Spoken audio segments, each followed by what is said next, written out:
को ATM machine रसीद देती है, तो एटीएम मशीन के बाद में ईवीएम आई।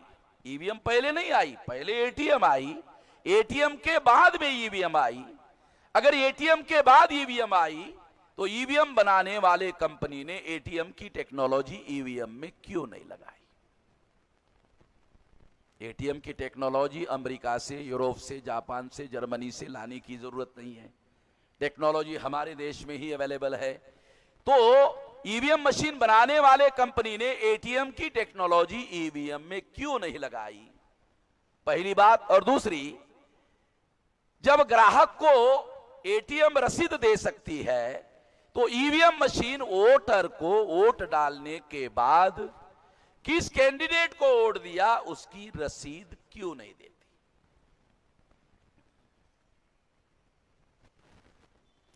डॉक्टर सुब्रमण्यम स्वामी ने सुप्रीम कोर्ट के चीफ जस्टिस को पी सदाशिवम को कहा।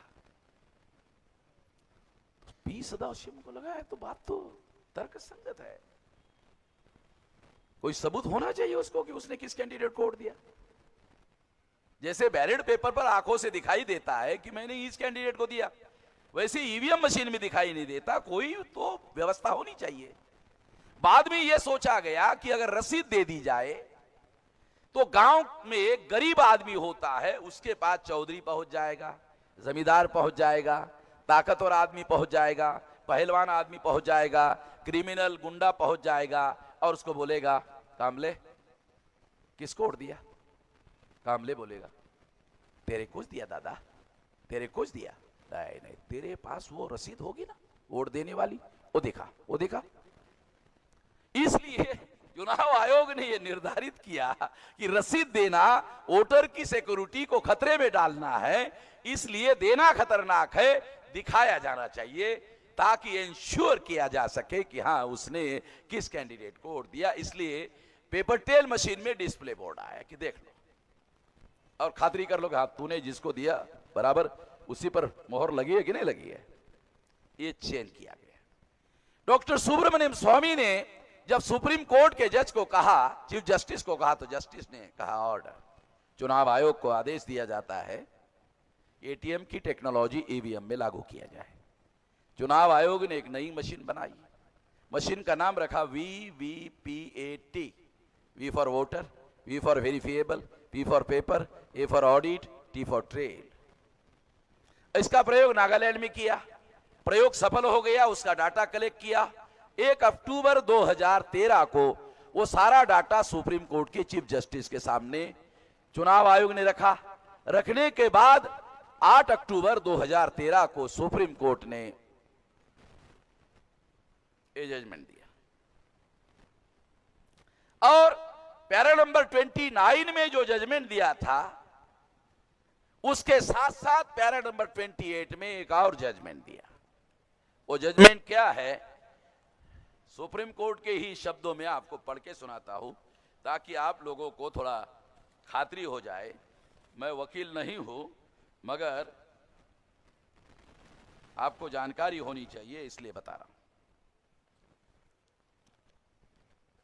We have already highlighted that VVPAT is a system of printing paper trail when the voter casts his vote in addition to the electronic record of the ballot for the purpose of verification of his choice of a candidate and also for manual counting of votes in case of dispute।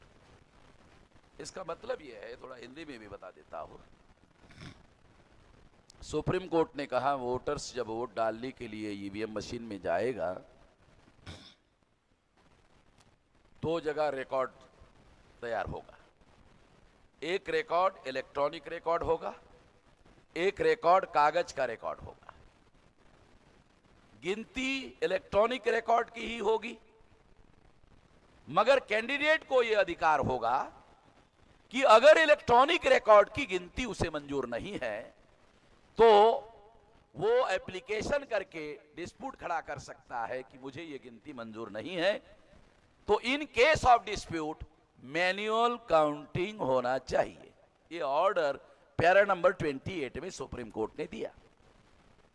यहां कोई भी आदमी अनपढ़ बैठा हुआ नहीं है मगर यहां किसी को भी खबर नहीं है। ये राष्ट्रीय जिम्मेदारी थी मीडिया की। इस सुप्रीम कोर्ट ने सारे देश के डेमोक्रेसी के बारे में इतना बड़ा फैसला दिया है। एपेक्स कोर्ट ने केवल खबर देने का मामला नहीं था, इसका अर्थ, इसका इंटरप्रिटेशन, इसका अमल कैसे होगा, उसके बारे में सारे देश के मीडिया को जागरण करना चाहिए था। अरे जागरण तो बहुत दूर की बात है, खबर फ्रंट पेज पर छोड़ो, अखबार के पिछवाड़े में भी नहीं छापा। पिछवाड़ा समझते हो ना, अखबार का, अखबार के पिछवाड़े में भी खबर नहीं छापा। नहीं तो कभी कभी किसी की खबर जो है पिछवाड़े में 2-4 लाइन में छाप देते हैं, मगर नहीं छापा। इसलिए बता रहा हूं, इसलिए कह रहा हूं कि जो मीडिया है, ये मीडिया एंटी नेशनल मीडिया है, और एंटी नेशनल के तहत ही मैंने प्रेस काउंसिल ऑफ इंडिया में कंप्लेन किया। मैं इसे ऐसे ही छोड़ना नहीं चाहता हूं। मेरे पास सारे डॉक्यूमेंट्री एविडेंस है कि मीडिया ने आज तक खबर नहीं छापी। कोर्ट ने यह जजमेंट दिया और ऑर्डर दिया, 2014 के चुनाव में ईवीएम मशीन को पेपर ट्रेल मशीन लगाया जाए। और पेपर ट्रेल मशीन और ईवीएम मशीन में क्या अंतर है, थोड़ा सा वो माइक्रो लेवल पर अंतर क्या है, थोड़ा आपको बताता हूं। बहुत अहम बात है कि सुप्रीम कोर्ट ने पेपर ट्रेल मशीन क्यों लगाया। इलेक्ट्रॉनिक रिकॉर्ड के आधार पर ईवीएम मशीन में घोटाला होता है, और पेपर ट्रेल मशीन में कागज बाहर निकलता है, इसलिए घोटाला पकड़ा जा सकता है। जैसे फॉर एग्जांपल, उदाहरण के लिए, बीजेपी को ईवीएम वालों ने 1 लाख वोट निकाले। अगर उसकी गिनती पेपर ट्रेल मशीन में किया जाए तो चूंकि कागज का एविडेंस है, इसलिए वो वास्तविक आंकड़ा निकालेगा कि एक्चुअल बीजेपी को कितने वोट पड़े। फॉर एग्जांपल, मैं आपको गुंटूर का उदाहरण देता हूं।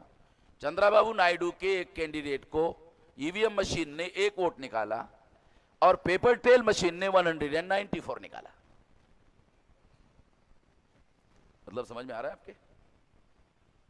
ईवीएम मशीन ने 1 वोट निकाला गुंटूर में, और पेपर ट्रेल मशीन ने 194 निकाला।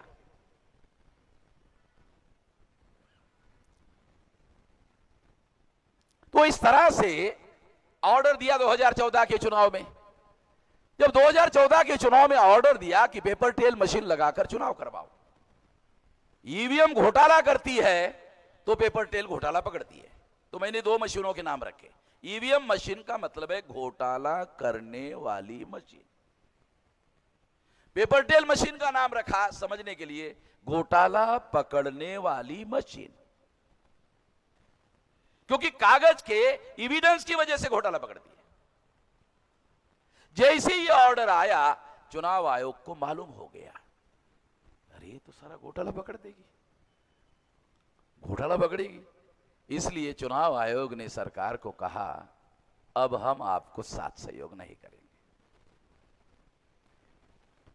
मगर चुनाव आयोग ने ईवीएम मशीन को पेपर ट्रेल मशीन नहीं लगाया। हमने चुनाव आयोग को लिखकर पूछा, उन्होंने लिख कर दिया। कि कितनी जगह लगाया, तो उन्होंने लिख कर दिया। हमने परसेंटेज निकाला 0.33, आधा % भी नहीं लगाया। अच्छा, कहां लगाए ना, जानते हो कहां लगाए? नागालैंड, मिजोरम, इधर प्लेन एरिया में पता ही नहीं कि ऐसा कोई जजमेंट हुआ, ऐसी कोई मशीन लगाई गई। प्लान बनाकर नागालैंड मिजोरम में लगाया। और 2014 का चुनाव हुआ। चुनाव में जब ईवीएम मशीन को पेपर ट्रेल मशीन नहीं लगाई गई, तो मुख्य केस करता डॉक्टर सुब्रमण्यम स्वामी को ऑब्जेक्शन लेना चाहिए था कि मैंने केस जीता, पेपर ट्रेल मशीन लगाने का ऑर्डर मैंने लाया, तुम क्यों नहीं लगा रहे हो, ऑब्जेक्शन लेना चाहिए था। डॉक्टर सुब्रमण्यम स्वामी ने ऑब्जेक्शन नहीं लिया, क्योंकि उसको यह आश्वासन दिया गया था कि बहुमत मिलते ही आपको फाइनेंस मिनिस्टर बनाया जाएगा। चुप हो गया। जीवीएल नरसिंह राव को भी आश्वासन दिया गया, वो भी चुप हो गया। जिस चीफ जस्टिस ने यह निर्णय दिया, उसको भी चुप रहना नहीं चाहिए था। उसको केरला का गवर्नर बनाकर उसको चुप करा दिया गया। पी सदाशिवम को जब नरेंद्र मोदी प्राइम मिनिस्टर बने, प्राइम मिनिस्टर बनने के बाद कुछ महीने बाद पी सदाशिवम रिटायर्ड हो गए। रिटायर्ड होते ही शाम को उनको ऑर्डर दिया गया कि आपको केरला का गवर्नर बनाए। 2013 में कांग्रेस ने चीफ जस्टिस को मैनेज किया, नरेंद्र मोदी ने बख्शिश दिया। कुछ समझ में आ रहा है? कांग्रेस ने मैनेजमेंट किया, बीजेपी ने बख्शिश दिया। इसका मतलब है कांग्रेस और बीजेपी, बीजेपी और कांग्रेस चचेरे चचेरे, मौसेरे मौसेरे, भाई भाई है। चाचा बीजेपी में तो ताऊ कांग्रेस में, सरकार कांग्रेस की आती तो भी घर में, बीजेपी की आती तो भी घर में। ये हमारे लोगों को समझ में नहीं आता। नहीं नहीं, कांग्रेस सेकुलर है। What Gandhi and Congress out to untouchable पढ़ो तो बाबा साहब आंबेडकर ने लिखा। थोड़ा आंबेडकरवादी लोग है ना यहाँ, थोड़ा मैं, कुछ लोगों ने तो नाम भी नहीं सुना होगा। बाबा साहब आंबेडकर ने लिखा हुई किताब का what Gandhi and Congress out to untouchable. Gandhi और कांग्रेस ने अछूतों के साथ क्या सलूक किया, मार दिया जाए छोड़ दिया जाए। एक किताब बाबा साहब आंबेडकर ने 1945 में लिखी, आजादी के पहले। आप थोड़ा पढ़ लो तो आपको पता चलेगा। 37 में जब चुनाव हुआ प्रोविंशियल गवर्नमेंट का, तो सारे राज्यों में जहां जहां कांग्रेस को बहुमत मिला, हर राज्य का मुख्यमंत्री ब्राह्मण को बनाया गया है। किसी को पता है? हम लोग जय जयकार बहुत करते रहते हैं बाबा साहब का। अरे थोड़ा पढ़ना भी चाहिए भाई। हम जय जयकार करते हैं, चलो ठीक है, आपको अच्छा लगता है, मेरा कोई ऑब्जेक्शन नहीं है, आप जय जयकार कर रहे हो, करो। अरे थोड़ा पढ़ा भी करो भाई। ये बाबा साहब की लिखी भी बोल रहा हूं, what Gandhi and Congress out to untouchable. तो हमारे लोगों को यह बात समझ में नहीं आती, इसलिए मैं ये बात आपको बता रहा हूं, खुलकर एग्जाम्पल देकर बता रहा हूं। रिजल्ट आया। अच्छा, उसके बाद एक और, चीफ जस्टिस नहीं बोले, सुब्रमण्यम स्वामी, जीवीएल नरसिंह राव चुप हो गए। फिर एक और शक्ति थी भारत में, मीडिया। मीडिया भी नहीं बोला, अभी तक नहीं बोला।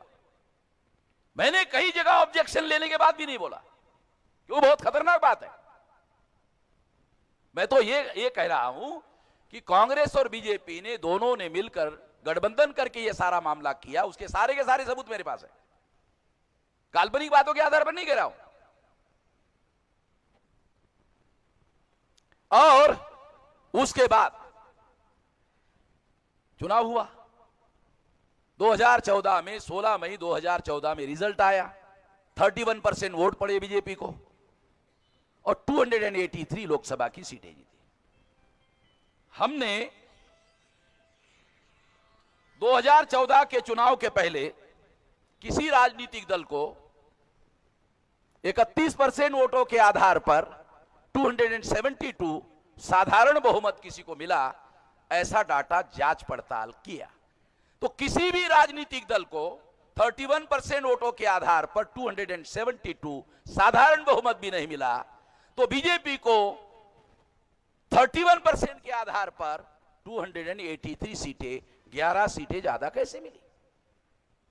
साधारण बहुमत भी नहीं मिला, उनको तो और ज्यादा 11 सीटें ज्यादा मिली, कैसे मिला? हम इस नतीजे पर पहुंचे, जो भी दस्तावेज हमारे पास है उसके आधार पर, कि घोटाला किया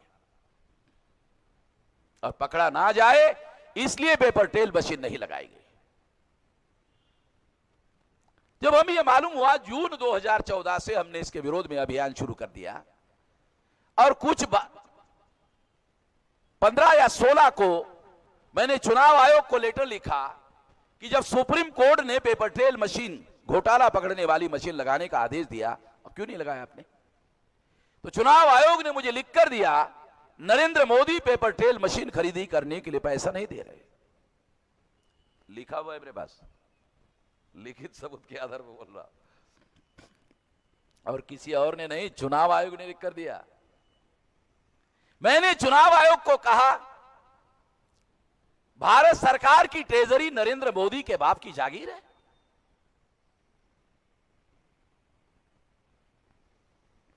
ये कोई टाटा बिरला अंबानी की तिजोरी है जिसका वो मालिक बनते हैं? टाटा बिरला अंबानी तो अपने पैसे का मालिक होता है, प्रधानमंत्री देश के ट्रेजरी का ट्रस्टी हो सकता है, मालिक नहीं हो सकता। संविधान में लिखा हुआ है पार्लियामेंट में बजट पास करने के बाद ही पैसा खर्चा करने का प्रधानमंत्री के पास अधिकार होता है, अन्यथा एक नया पैसा पढ़ लो, बाबा साहब का संविधान पढ़ लो, एक नया पैसा प्रधानमंत्री को या किसी मंत्री को खर्चा करने का कोई अधिकार नहीं है। कैसे पैसा नहीं देता है देखता हूं। मैंने कहा केंद्र सरकार के विरोध में केस दायर कर दिया, देखता हूं कैसे नहीं देता है, कि बाप की जागीर थोड़ी है। केंद्र सरकार के विरोध में केस दायर किया सुप्रीम कोर्ट में। सुप्रीम कोर्ट ने नोटिस इशू किया। मेरा वकील ने मुझे पूछा ये ड्राफ्ट किसने लिखा? कहा हमने। कहा आप कितने पढ़े लिखे? कहा वकील नहीं हूं। कैसे लिख सकते हो? मैंने कहा अगर दूसरे वकील से लिखवाया होता तो तेरे पास आता क्या है? कहा समझ गया। हमने ही लिखा, हम लड़ रहे हैं ना, डाटा हमारे पास ही है। सुप्रीम कोर्ट के जज ने मेरे वकील को केस एडमिट करने के लिए आर्गुमेंट करना पड़ता है सुप्रीम कोर्ट में। मेरे वकील उठ रहा था आर्गुमेंट करने के पहले, उसके पहले ही चीफ जस्टिस ने नोटिस इशू कर दिया। इसका मतलब समझते हो? इसका मतलब है इतने ठोस सबूत दिया था, बगैर आर्गुमेंट के सुप्रीम कोर्ट के चीफ जस्टिस ने नोटिस इशू किया, इतने ठोस सबूत दिया। और नोटिस इशू हुई, केंद्र सरकार को नोटिस मिलते ही 3,567 करोड़ रुपया मंजूर हुआ। तो मैंने चुनाव आयोग को कहा तू तो बोल रहा था दे नहीं रहा है? ले। और 24 अप्रैल 2013 को 17 को सुप्रीम कोर्ट ने मेरे केस में मेरे फेवर में निर्णय दिया कि 2019 के चुनाव में हर ईवीएम मशीन को पेपर ट्रेल मशीन, घोटाला पकड़ने वाली मशीन लगाई जाएगी। तो आप लोगों ने 2019 के चुनाव में हर ईवीएम मशीन को पेपर टेल मशीन लगी हुई देखी, किसी अहरे गहरे नत्थु गहरे ने नहीं लगाई, वामन मेजराम ने लगवाई। ये डॉक्यूमेंट मैं इसलिए साथ में लेके चलता हूं, कोई बीजेपी और कांग्रेस का समर्थक होता है उसके मुंह पर फेंक के मारता हूं कि चुनाव आयोग ने कांग्रेस और बीजेपी के साथ मिलकर फरवरी 2014 को 56C, 56D, 49MA ये 3 रूल बनाए। चुनाव आयोग ने प्रपोजल भेजा, केंद्र सरकार कांग्रेस की थी, उन्होंने वो प्रपोजल स्वीकार किया। डॉक्यूमेंट्री एविडेंस दोनों के, काल्पनिक नहीं, प्रपोजल डॉक्यूमेंट्री स्वीकार। भारत सरकार ने, मनमोहन सिंह की सरकार ने स्वीकार किया, रूल बनाया, सारे डॉक्यूमेंट्री एविडेंस। काहे के लिए बनाए रूल? पेपर ट्रेल मशीन से निकलने वाले कागजी मतपत्रों की गिनती नहीं होनी चाहिए, हुई तो ईवीएम का घोटाला दस्तावेजी प्रमाण के आधार पर पकड़ा जाएगा। जब मुझे मालूम हो गया 17 को केस जीतने के बाद, तो मैंने दूसरी केस सुप्रीम कोर्ट में दायर कर दिया 18 में। 18 जनवरी 2019 को मेरी केस सुप्रीम कोर्ट में हियरिंग के लिए आई। चुनाव आयोग ने वकील ही नहीं भेजा, कोई जवाब ही नहीं उसके पास। हमने जो सवाल पूछे उसका उसके पास कोई जवाब है नहीं। तो चीफ जस्टिस रंजन गोगोई ने रिटन ऑर्डर इशू किया कि चुनाव आयोग 24 घंटे में बताए वकील क्यों नहीं भेजा। दूसरे दिन भागते दौड़ते वकील आया चुनाव आयोग का, कहा कि मेरे परिवार में, चीफ जस्टिस से पूछा क्यों नहीं आए थे? कहा मेरे परिवार में मौत हो गई थी। अच्छा, तो जूनियर लॉयर को खबर देने के लिए भेजते, क्यों नहीं भेजा? वकील चुप हो गया, कुछ नहीं बोला। चीफ जस्टिस को डाउट हो गया, अरे वकील झूठ तो नहीं बोल रहा है। चीफ जस्टिस ने दूसरा रिटर्न ऑर्डर इशू किया, जो ओरल कह रहे हो उसे हलफनामा दाखिल करके कहो। अब वकील ने सोचा साला मराई नहीं है तो हलफनामा दाखिल कैसे करूं?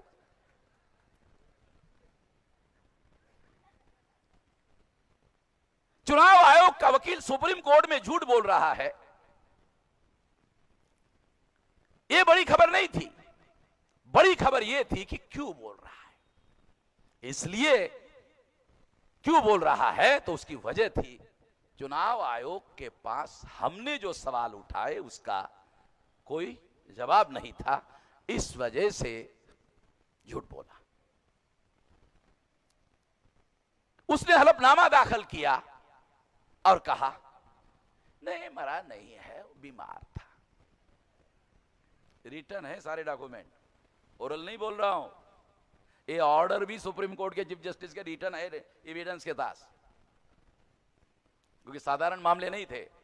जो केस मैंने सुप्रीम कोर्ट में दायर किया, और मेरे केस में इतने ठोस सबूत है कि कोई भी जज मेरी केस को डिनाई नहीं कर सकता। मैं तो एक तो कोर्टों के झंझट में नहीं पड़ता हूं, जाता हूं तो इतने ठोस सबूत होते हैं कि वो डिनाई नहीं कर सकता।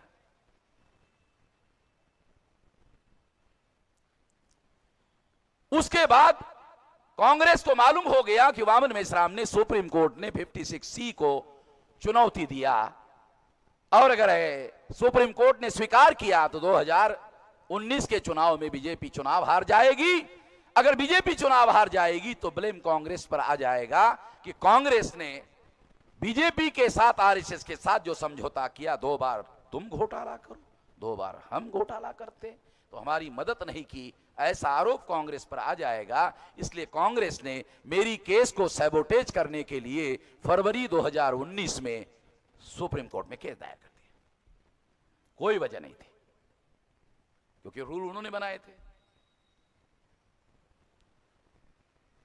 सुप्रीम कोर्ट में कांग्रेस के वकील ने बहस में कहा, ईवीएम में हमारा ऑब्जेक्शन नहीं है, हमारा केवल इतना कहना है पेपर ट्रेल मशीन से निकलने वाले कागजी मतपत्रों का 50% ईवीएम के साथ मिलान किया जाए। आप लोगों ने खबरों में पढ़ा होगा मिलान वाला मामला, ज्यादा जानकारी नहीं है आप लोगों को, मैं जानता हूं।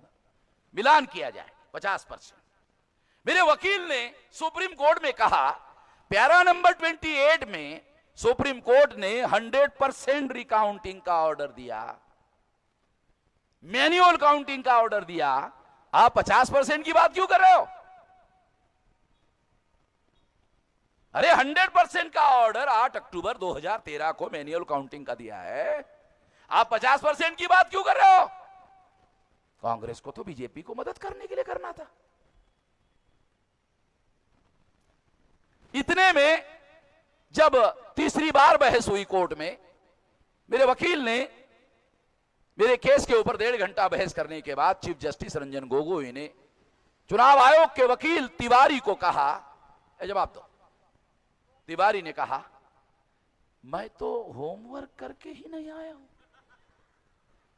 8 महीने से मेरी फाइल उसके पास थी, और 8 महीने फाइल रखने वाला वकील कह रहा है सुप्रीम कोर्ट में कि मैं तो होमवर्क करके ही नहीं आया हूं। उसकी असली वजह थी कि उनके पास किसी सवाल का कोई जवाब था नहीं। उस बहस के दौरान आरएसएस का चार्टर्ड अकाउंटेंट बहस सुनने के लिए हाजिर था। मेरे वकील ने उसकी तरफ देखा, अरे तो आरएसएस का आदमी, उसको कहा चलो चाय पीते। आरएसएस ने भेजा होगा, जाओ वामन मेश्राम के केस में क्या डेवलपमेंट होता है जाके जल्दी बताओ। वो जल्दी चला गया। अगले हीयरिंग में केस आने के पहले एक बड़ा धमाका हो गया। एक औरत ने चीफ जस्टिस रंजन गोगोई पर आरोप लगाया कि इसने मेरा चरित्रहनन किया। अखबार वालों ने खबर छापी उस औरत की, मगर खबर में कहीं पर भी नहीं लिखा कि वामन मेश्राम के केस के दौरान ऐसा हुआ। इस खबर को गायब कर दिया। क्विंट के सोशल मीडिया के लोग चीफ इलेक्शन कमिश्नर अरोड़ा के पास गए। अरोड़ा को कहा, एक ऐसे हुआ, 54.5 लाख वोट ज्यादा कैसे निकले और 153 में कम कैसे निकले? चीफ इलेक्शन कमिश्नर ने जवाब दिया, हमने चुनाव आयोग के साइट पर धीरे धीरे डाटा डाउनलोड किया, अपलोड किया, इस वजह से ऐसा हुआ। तो क्विंट के पत्रकारों ने अरोड़ा को पूछा, जब आपने डाटा धीरे धीरे अपलोड किया, ज्यादा ज्यादा वोट कैसे निकला जब आपने धीरे धीरे डाला? जब आपने डाटा धीरे धीरे डाला तो ज्यादा डाटा निकला कैसे? चीफ इलेक्शन कमिश्नर के पास इसका कोई जवाब नहीं था। वो भूतपूर्व election commissioner SY Quraishi Brahma Gopal Swami के पास गए। रिटर्न है सारा का सारा, डॉक्यूमेंट्री बोल रहा हूं। और उन्होंने एसवाई कुरैशी ने कहा हम तो भूतपूर्व हो गए, हमारे पास कुछ नहीं, अरोड़ा के पास जाओ। और अरोड़ा को जवाब देना चाहिए, और ध्यान में रखते हुए कि चीफ इलेक्शन कमिश्नर की क्रेडिबिलिटी, कमीशन की क्रेडिबिलिटी का सवाल है, यह ध्यान में रखकर जवाब देना होगा। आप उनके पास ही जाओ। दूसरे दिन जवाब देने के बजाय चीफ इलेक्शन कमिश्नर ने चुनाव आयोग के साइट पर जो डाटा डाला था डिलीट कर दिया, 100% डिलीट कर दिया। डिलीट करने का मतलब है इंडियन पीनल कोड के अनुसार सबूतों को छुपाना क्रिमिनल ऑफेंस है, मगर चीफ इलेक्शन कमिश्नर ने सबूतों को छुपाने की कोशिश की। उन्होंने सोचा, एक सोशल साइट ने विश्लेषण करके बताया लाखों लोग लग गए तो सारे देश भर में हंगामा खड़ा हो जाएगा और चुनाव की क्रेडिबिलिटी का मामला बहुत भयंकर खराब हो जाएगा। उसके बाद चीफ इलेक्शन कमिश्नर ने एक अभूतपूर्व कदम उठाया। उन्होंने सारे देश के अधिकारियों को एक सीक्रेट मैसेज भेजा। आप सोचते होंगे अगर मैसेज सीक्रेट था आपको कैसे मालूम हो गया? यही तो हमारा धंधा है साले बदमाशों को पकड़ने का। और क्या धंधा है वामन मेश्राम का? ये भारत सरकार की सीआईडी है तो वामन मेश्राम की तो सीआईडी है। वो सीक्रेट मैसेज हमारे पास है। उसमें लिखा था, अधिकारियों को लिखा, चीफ इलेक्शन कमिश्नर ने क्या लिखा था? ये डाटा टैली नहीं हो रहा है। ये डाटा जो आप लोगों ने भेजा, ये डाटा टैली नहीं हो रहा है। 30 मई 2019 तक ये टैली करके भेजो। ये सबूत इस बात का सबूत है कि इलेक्शन कमीशन ये सारे घोटाले में शामिल था। और लवासा नाम का जो इलेक्शन कमिश्नर है तीसरा, वो खुद भी यही बोल रहा था, ये इलेक्शन कमीशन जो है ये असंवैधानिक काम में लगा हुआ है। तो जो मैं कह रहा हूं वही बात लवासा जो उसके अंदर का कमिश्नर है वो भी यही कह रहा था। प्रोविजनल को बदलने का अधिकार सुप्रीम कोर्ट के पास, देश में आंदोलन करेंगे आंदोलन करने वालों के पास, मामला अगर यूनो में गया तो यूनो बदल सकती है, 3 लोगों के पास पावर है। और अगर उन्होंने हस्तक्षेप किया, सेंट्रल गवर्नमेंट में बीजेपी की सरकार नहीं रह सकती। इतना भयंकर मामला है। बोलने के लिए और बहुत कुछ है, मगर मैं कार्यक्रम चलाने वाले लोगों का सम्मान नहीं करना चाहता हूं। और द्विदलीय सांसदीय जनतंत्र, बाइपोलर सिस्टम, इसके बारे में भविष्य में कभी मौका मिला तो फिर 2-2.5 घंटे पे उस पर बताऊंगा आप लोगों को कितना भयंकर मामला देश में चल रहा है। अभी इतना ही, धन्यवाद।